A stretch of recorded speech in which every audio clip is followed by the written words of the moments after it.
myself. And as I was looking into myself and just thinking about all the things that I've been through, I actually had a lot of emotional trauma that I dealt with from when I was a child. I was in an abusive family home. I was in an abusive relationship from the time I was 14 to the time I was 25.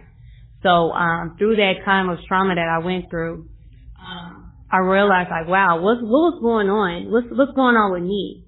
And even though I could go back and blame mom and dad, for not being knowledgeable to, give me the insight that I needed so I wouldn't grow up in that way, I was grown enough to know that, okay, I think that these things happen. And actually, when you understand the condition of our people, you really, really have a sense of empathy to understand that, honestly, our people don't even know that they're in this condition.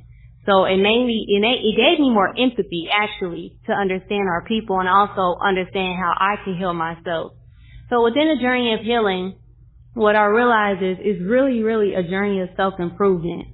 If you as an individual can improve your life, and if you work on yourself, work on things that needs to be healed, and you bring that to your community, and you be around like-minded people that is wanting to heal, you're able to create a community and environment of healing. Most of the time, it's just us telling our stories. I believe God took us through things in our life, not just because, but for a reason. Everything that we've been through in our life is also a pathway for someone else to heal. Because it was through those stories that I've heard of people with certain health problems or the extreme anxiety, how they got through it, which helped me get through it. So I believe when it comes to healing, it is first self first, then others, because it's about self-preservation. I also learned that, it's hard for you to pour into someone else's cup when you cannot pour into your own. Or you drain yourself pouring into others, So it's self first, then others. And as you heal, and as you're healing, that's when you take other people along on a journey with you.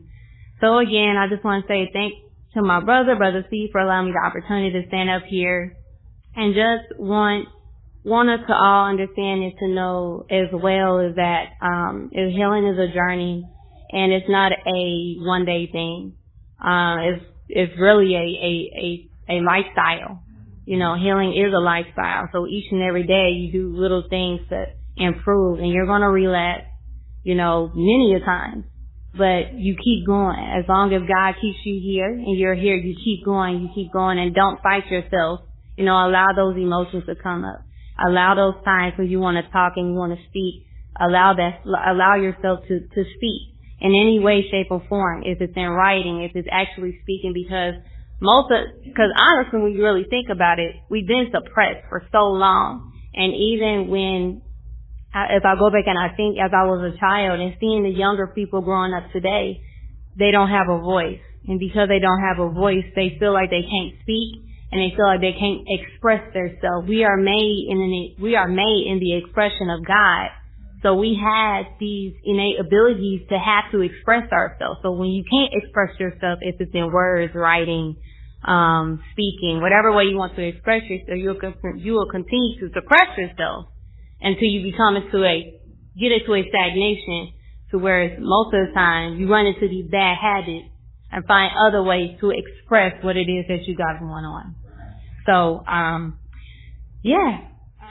did want to kind of touch a little bit on what my sister said, because she brought up the value of the woman, and just how they use the woman to control, what's going on in the society. Most of the time we see the propaganda, the things that we see on TV with our women.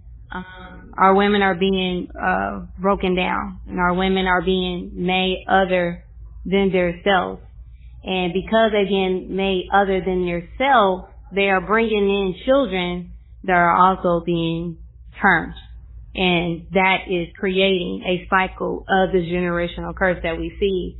So I truly believe, and that's why I feel like God took me on this path to work with women, because it was through me self-healing. It was through me reconnecting to Source, God, whoever you would like to call it. it was within me reconnecting with myself and God, where I was able to understand my worth and my value, and also understand that my womb is a creation from God, and this is what God used to bring upon the earth. You know, so when we understand that our women are being broken down, they're being abused, they're being mishandled, and because they don't know their self and they don't know the knowledge of their self in God, it keeps them on a lower level to where they settle. And as our women continue to settle, they continue to bring in children that don't know their self. And again, that's that continuation of that generational cycle. So it's so important for women in general to know who they are and know their value and understand how important it is that we be mindful of who we give ourselves to, because when we do that, again, we're bringing up these children, and we're bringing up children into the world that don't know themselves, don't understand themselves, don't understand their value, don't even know who they are. So it always goes back to the root of knowledge. Once the woman understands the knowledge of herself, she's able to implant it into her seed. Because from what I learned from the Most Honorable Elijah Muhammad, the womb is the workshop of God. That is where He creates in our womb. And in our womb is the answer to our prayers most of the time. So I just wanted to talk about that. I really wanted to dive deep with the woman conversation. But again, I want to say thank you, Brother Steve, for allowing me the opportunity to speak. And I'll leave you all in peace. Assalamu alaikum.